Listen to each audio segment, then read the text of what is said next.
Promis, aujourd'hui, il n'y aura pas de larmes. Mais j'ai juste envie de te dire une phrase. Tu sais, à chaque fois que tu doutes de toi, ou à chaque fois que tu as l'impression que tu vas pas t'en sortir, que tu es en mode ça va être dur, j'en suis pas capable, rappelle-toi de toutes les fois où finalement tu t'en es sorti. Rappelle-toi de toutes les fois où tu as eu des épreuves, ça te semblait impossible, mais impossible. Tu étais en mode mais je vais pas y arriver.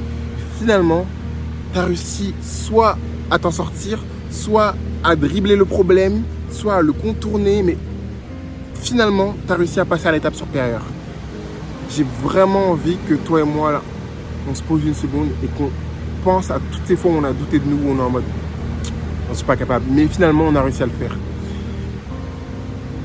Je ne sais pas comment t'expliquer comment en ce moment, malgré les doutes, malgré les vidéos que je fais ici où je me montre vulnérable, etc., il y a une force en moi qui est en train de grandir.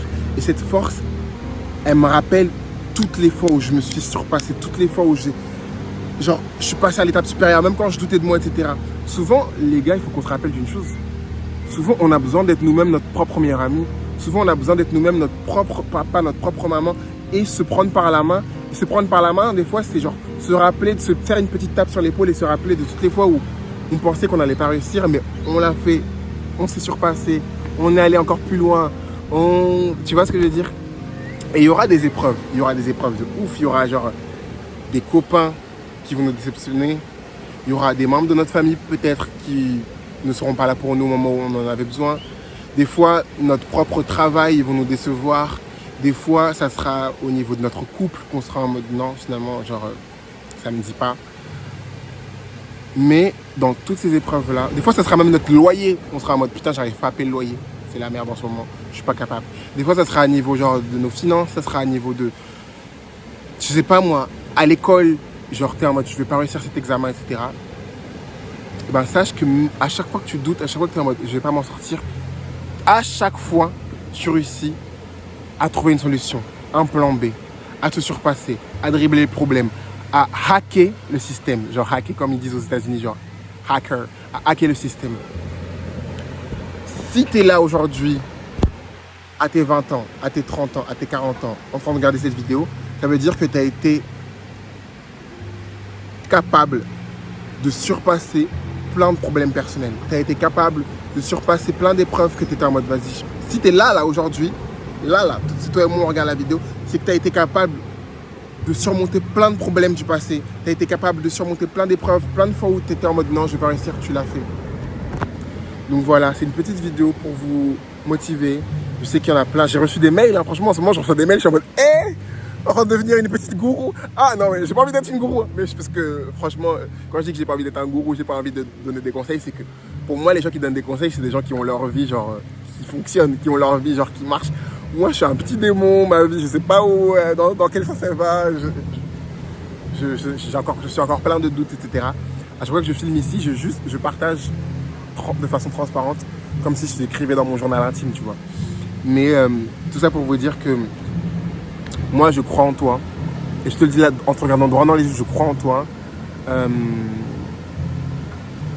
Si en ce moment j'étais assez vulnérable et j'ai pleuré, c'est parce que je me suis rendu compte que pendant un petit bout de temps, je croyais plus trop en moi. J'étais en mode, je sais pas si je suis capable. Et mes larmes, c'était des larmes aussi quelque part de bonheur, de délivrance, de oh, je suis capable en fait. Oh là là, en fait, je suis là. Genre, je pensais que j'allais pas réussir. Quand je pleurais, c'est parce que les gars, j'étais dans un moment où j'étais en mode, il y a rien qui va. Il y a rien. J'ai dit une phrase qui m'a marqué et qui est sortie toute seule. C'est que j'avais l'impression d'être doué dans plein de choses dans la vie, d'être doué dans plein de trucs.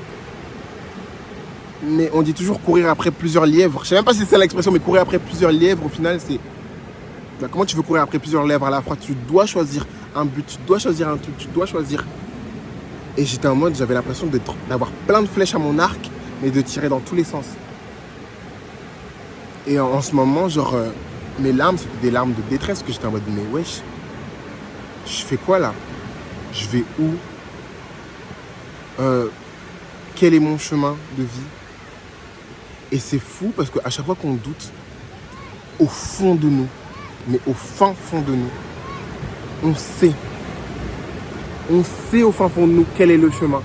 Sauf que pourquoi on n'arrive pas à prendre une décision concrète, c'est parce qu'on a plein de petites voix qui polluent notre lumière intérieure, qui polluent notre destin, qui polluent notre discernement. On a la voix des amis, on a la voix des petits copains, des petites copines, on a la voix de papa, maman, on a cette envie de ne pas déceptionner les gens, etc. Donc au final, on éteint notre voix intérieure et on écoute toutes les voix autour. On écoute tout le monde. Et ce que j'ai fait en ce moment quand je suis venu à la plage, pourquoi je suis venu ici? Désolé, quand je dis je suis venu à la plage, c'est pas en mode j'ai fait une retraite spirituelle, c'est en mode des fois c'est juste couper un peu du monde. Des fois c'est aller chez ta tata qui te fait du bien, des fois c'est aller chez tes cousins, des fois pas besoin de faire un truc aussi drastique que moi, d'aller là, à la nature au milieu de nulle part, etc. Mais des fois genre c'est juste être dans un endroit où tu te sens bien, une safe place. Et le fait d'avoir fait ça, ça a été pour moi l'occasion d'éteindre toutes les voix de tout le monde, tous les conseils de tout le monde et juste écouter ma petite perception qui n'est pas parfaite, mais qui... oh là là, du sable et tout. Ma petite perception qui n'est pas parfaite, mais qui fait sens pour ma personne. Et donc, en venant ici, j'ai fait les bases. Je me suis mis à manger sain, à marcher beaucoup, à faire du sport, à être présent pour moi, à écrire beaucoup, à écouter des podcasts, à faire plein de petites... Tu vois, une série de petites choses qui m'aidaient à dépolluer mon esprit afin de retrouver une clarté. Et je vous l'ai dit dans l'autre vidéo, pour moi ça a été clair, ça a été filmé sur YouTube. Ça a été arrêter de donner aussi, j'en parlerai dans une autre vidéo, mais arrêter de donner mon âme, mon miel. Je dis toujours que notre énergie c'est notre miel. J'avais l'impression qu'à chaque fois que je faisais des bisous à des garçons, à des filles, à chaque fois que j'allais en soirée, à chaque fois que je m'offrais aussi à des gens. Quand je dis offrir, c'est genre de donner mon temps précieux à certaines personnes. Ben, eux autour, j'avais l'impression de leur distribuer ma lumière, c'est-à-dire que eux autour, ils fleurissaient. Eux autour, ils devenaient genre grave beaux, grave belles. Eux autour, ils commençaient à développer. Je dis pas que je suis personne. Je dis pas que j'ai le don d'élever les vies des gens. C'est pas du tout ça. Mais je dis que des fois, la façon dont tu vas regarder quelqu'un avec admiration, la façon dont tu vas te donner sexuellement ou au niveau de l'amour, la façon dont tu vas donner tes connaissances ou tu vas prendre de ton temps précieux à conseiller tout le monde. Genre, tu devrais faire ça, tu devrais t'habiller comme ça, tu devrais... Nanana. C'est très bien, mais des fois, tu fais plus pour les autres que tu peux faire pour toi. Donc, je voyais des garçons, des bolos, devenir des Brad Pitt. Et moi, j'étais là, je stagnais. Je voyais des gens, mais genre... le petit conseil que je lui avais donné là à 12h30, au final, il a fait et lui, il commence à évoluer. Et moi, je suis toujours là au stade en mode veille. Donc, je voyais les vies des gens avancer. Et c'est pas du tout question de comparaison et tout, mais ce que je veux dire, c'est que je voyais tout le monde avancer autour de moi. Et moi, j'étais là. Le bon copain. Le garçon à embrasser. Le garçon à... non. Et du coup, j'ai dit stop. Je vous ai dit, j'ai commencé à sauter les vagues. Ici au Brésil, ils ont la tradition. On saute 7 vagues en début d'année et on fait 7 vœux. Cette année-ci, j'ai sauté les vagues, mais en étant intentionnel. Chaque vœu. Et c'était pas des vœux de ouf, c'était pas être millionnaire et tout, c'était des vœux en mode arrêter de laisser des énergies indésirables entrer dans ma vie. Arrêter de douter de moi. Retrouver ma lumière, retrouver mon côté solaire. Être simplement heureux. Enfin, c'est des vœux bêtes, genre avoir la santé, retrouver le goût à la vie, c'est des vœux aussi bêtes que ça. Aussi réussir à épargner, parce que vous me connaissez, j'aime trop vivre. Mais voilà, en faisant ces petits vœux, je parle comme si j'étais en appel téléphonique, vraiment. Mais ça me fait trop du, franchement, vous me faites tellement du bien. J'ai reçu des mails en ce moment de certains qui me disent que mes vidéos comme ça les a aidés. Je suis en mode, mais je suis qui? Enfin, j'ai fait quoi moi pour pouvoir aider quelqu'un, etc. Mais ça m'inspire. Aussi, si vous avez envie de vous lancer sur YouTube, lancez-vous. Hein. Vous allez voir que c'est très thérapeutique. Et au début, j'avais peur de me lancer sur YouTube parce que j'étais en mode, en me lançant, on va marcher, écoutez. J'étais en mode, en me lançant sur YouTube, ça se trouve, j'allais m'afficher dans le sens où j'allais commencer à parler de certaines choses ou à pleurer sur YouTube ou à être transparent. Et les gens, ils allaient se moquer de moi. J'avais tellement peur de ça. Mais quand je me suis lancé sur YouTube, je me suis dit, un de mes premiers désirs en me lançant sur YouTube, c'était en mode, je vais me lancer sur YouTube et les âmes, les personnes avec qui je dois connecter sincèrement, elles vont arriver sur mon chemin. Elles vont arriver sur mon chemin. Et finalement, j'ai que des gens gentils. Vous êtes trop... vous êtes tellement gentils. Ça fait même flipper, genre. J'ai envie de faire je vous dis, mon rêve, là, d'avoir une maison au Brésil et d'avoir une maison de ouf ici, etc., de pouvoir faire Airbnb, ça va se passer. Et vous allez venir me visiter. Je rigole même pas. Je vais mettre un prix gâté, genre je vais mettre 10 €. Ouais. Je vais mettre un prix tellement gâté et tout. Mais je vais réussir ça. Et vous allez réussir à venir au Brésil. Enfin, j'aurai ma maison, etc. Et vous allez réussir à venir au Brésil, me visiter. Bref, je divague. Mais ça pour dire que croyez en vous. Je vais vous le rappeler tout le temps, ça. Je vous ai dit, hein, je vais vous fatiguer avec ça. Croyez en vous, ne doutez pas. Cette place, elle est trop belle. Et merci à tous ceux qui prennent le temps de m'écrire, m'envoyer des messages. Merci à tous ceux qui me disent que je suis en train d'être leur ami en ligne, leur ami virtuel.